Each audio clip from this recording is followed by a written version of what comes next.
ഇന്നത്തെ നമ്മുടെ വീഡിയോ ഒരു വർക്ക് ഏരിയക്ക് ഷീറ്റ് വർക്ക് ചെയ്യുന്നതാണ്. നമ്മൾ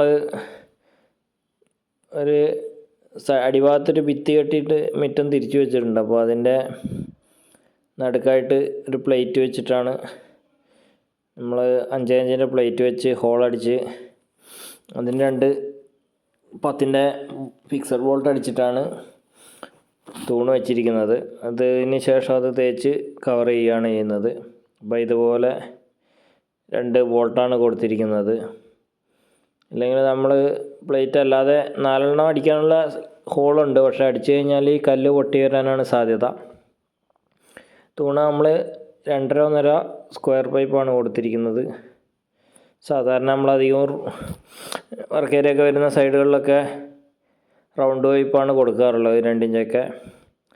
സ്ക്വയറാണ് കുറച്ചും കൂടെ കാണാൻ ഭംഗിയാണ്, അതുകൊണ്ട് നമ്മൾ 2.5 പൈപ്പാണ് കൊടുത്തത്. അതുപോലെ ഭിത്തി വരുന്നത് 4.2-ൻ്റെ 6.2-ൻ്റെ പ്ലേറ്റ് വെച്ചിട്ടാണ് ചെയ്യുന്നത്. അതും അതുപോലെ തന്നെ M10-ൻ്റെ ഫിക്സഡ് ബോൾട്ട് ഉപയോഗിച്ചിട്ട് ഭിത്തിയിൽ ഉറപ്പിച്ചിട്ടുണ്ട്. ഭിത്തി നമ്മൾ ചില സ്ഥലത്തൊക്കെ ഭിത്തി കട്ട് ചെയ്തിട്ട് ഉള്ളിലേക്കൊക്കെ കട്ട് ചെയ്തിട്ടാണ് ചെയ്യാറ്. ഇപ്പോൾ എല്ലാ വീടുകളും എല്ലാം ഫിനിഷായ വീടുകളായിരിക്കും അധികം. അപ്പോൾ നമ്മളധികം പൊട്ടിച്ചെടുക്കാനും നിൽക്കാറില്ല, പ്ലേറ്റ് വെച്ചിട്ടാണ് അധികം വെൽഡ് ചെയ്യാറ്. ബീം വരുന്നത് 3.1 4 തൂണാണ് നമുക്ക് വരുന്നത്. 3.1 കൂടെ ഇതിൻ്റെ മുകളിലേക്ക് കയറ്റിയിട്ടുണ്ട്. നമ്മൾ സൺഷെയ്ഡിൻ്റെ അടിയിലല്ല, മുകളിലായിട്ടാണ് ചെയ്യുന്നത്.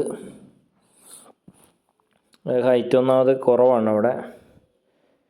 അടിയിലിട്ട് കഴിഞ്ഞാൽ മുകളിൽ നിന്ന് ഓടിൻ്റെയൊക്കെ വെള്ളം താഴോട്ട് വീഴാനും ഉള്ളിലേക്ക് അടിക്കാനൊക്കെ സാധ്യതയുണ്ട്. നമ്മളത് ഒഴിവാക്കിക്കൊണ്ടാണ് അതിൻ്റെ മുകളിലേക്ക് ഇടുന്നത്. മോശമില്ലാത്തൊരു ഹൈറ്റ് ഇപ്പം നിലവിൽ കിട്ടുന്നുണ്ട്. അപ്പോൾ നമ്മൾ ഷെയ്ഡിൻ്റെ മുകളിൽ നിന്ന് ഒരു എക്സ്ട്രാ ഒരു കട്ടിങ് കൂടെ ബാക്ക് സൈഡിലേക്ക് ഷെയ്ഡിൻ്റെ അവിടെ നിന്ന് പോകുന്നുണ്ട്. അപ്പോൾ നമ്മൾ ആ ഏരിയ കവർ ചെയ്തിട്ടില്ല. നിലവിൽ മുകളിൽ റൂഫിങ് ഉണ്ടായതുകൊണ്ട് ആ ഭാഗം കവർ ചെയ്തിട്ടില്ല. അഥവാ ഭാവിയിലൊരു പ്രശ്നം ഉണ്ടാവുകയാണെങ്കിൽ ആ ഭാഗം കൂടെ കവർ ചെയ്യാൻ പറ്റുന്ന രീതിയിലാണ് കഴുക്കോല് വച്ചിരിക്കുന്നത്.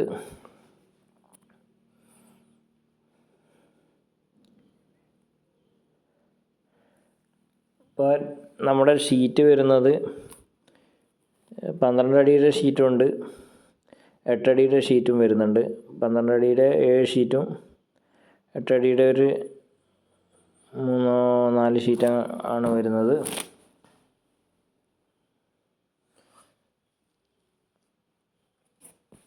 രണ്ട് കട്ടിങ് വരുന്ന ഭാഗവും നമുക്ക് ശരിക്കും മുകളിൽ നിന്ന് തന്നെ ചെയ്യുന്നതാണ് കുറച്ചുകൂടെ ബെറ്റർ.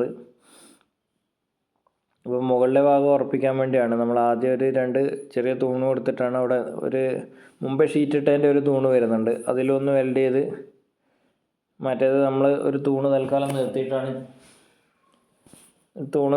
നിർത്തിയിട്ടാണ് ചെയ്യുന്നത്. പിന്നീട് ഒരു ബീം വെച്ച് കൊടുത്ത് വെൽഡ് ചെയ്യാൻ വേണ്ടിയിട്ടാണ്. അടിഭാഗം ചരട് കെട്ടിയിട്ടാണ് നമ്മൾ ഫുള്ളായിട്ട് ലെവലാക്കിയിരിക്കുന്നത്.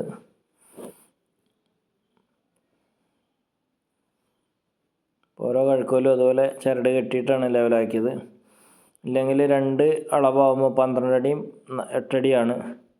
അപ്പോൾ കറക്റ്റ് പിടിച്ചില്ലെങ്കിൽ ലെവൽ കിട്ടാൻ സാധ്യത കുറവാണ്.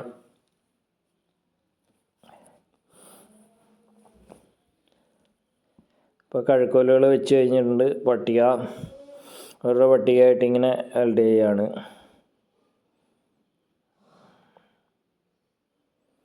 നമ്മളിവിടെ റൂഫിങ്ങിന് ഉപയോഗിച്ചിരിക്കുന്ന ഷീറ്റ് JSW കളർ പ്ലസ് ഷീറ്റാണ്.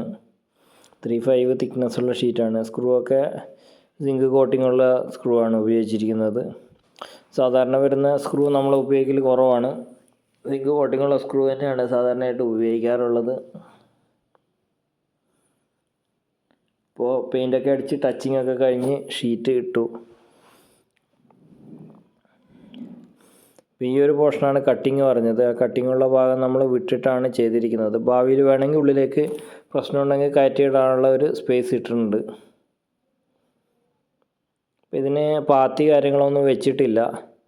അടുത്ത് മരം ഉണ്ടായതുകൊണ്ടും ബാക്കി ഇതിൻ്റെ ഫ്രണ്ടിൽ കുറേ ഭാഗത്ത് നമ്മൾ ഷീറ്റ് ഇട്ടിട്ടുണ്ട്. അപ്പോൾ ആ ഇട്ട ഭാഗത്തൊക്കെ ഇവർക്ക് പാത്തിയൊക്കെ ക്ലീനിങ് ഒരു ബുദ്ധിമുട്ടായതുകൊണ്ട് കസ്റ്റമർ തന്നെ നമുക്ക് പാത്തി ആവശ്യമില്ല എന്ന് പറഞ്ഞുകൊണ്ട് പാത്തി നമ്മൾ ഒഴിവാക്കിയത്. ഭാവിയിൽ വേണമെങ്കിൽ വെക്കുന്നതിനും പ്രശ്നങ്ങളൊന്നുമില്ല, താഴെ നിന്ന് തന്നെ നമുക്ക് വെച്ച് കൊടുക്കാൻ പറ്റുന്ന കേസേ ഉള്ളൂ. അതുപോലെ മുകളിൽ നിന്ന് ഓടുന്ന വെള്ളം വീഴുമ്പോൾ തെറിക്കാനുള്ള സാധ്യത ഉണ്ടെങ്കിൽ നമുക്ക് ഉള്ളിൽ പ്ലെയിൻ ഷീറ്റോ അല്ലെങ്കിൽ സിലിക്കോണൊക്കെ അടിച്ചിട്ട് ക്ലിയർ ആക്കാൻ പറ്റുന്നതാണ്, പ്രശ്നമൊന്നും വരാനില്ല. ഷെയ്ഡിൻ്റെ അടിയിലായതുകൊണ്ട് വേറെ ലീക്ക് കാര്യങ്ങളൊന്നും വരാൻ സാധ്യതയില്ല.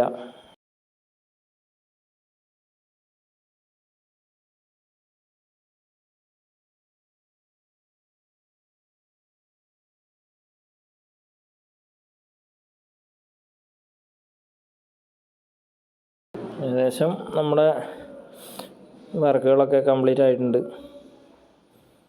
ഇനി ഇതിൻ്റെ പെയിൻറ്റ് നമ്മൾ കയറ്റുന്ന സമയത്തൊക്കെ നമ്മൾ പരമാവധി ടച്ച് ചെയ്തിട്ടാണ് നമ്മൾ പെയിൻറ്റ് അടിച്ചിരിക്കുന്നത്. ഇനി നമുക്ക് ബാക്കിയുള്ള ഭാഗത്ത് പെയിൻറ്റ് പൊളിഞ്ഞതായിട്ട് കാണുന്ന ഭാഗമൊക്കെ നമ്മൾ ഒന്നും കൂടെ പെയിൻറ്റ് ടച്ച് ചെയ്ത് വിട്ടിട്ടുണ്ട്. ഇത്രയേ ഉള്ളൂ നമ്മുടെ വീഡിയോ.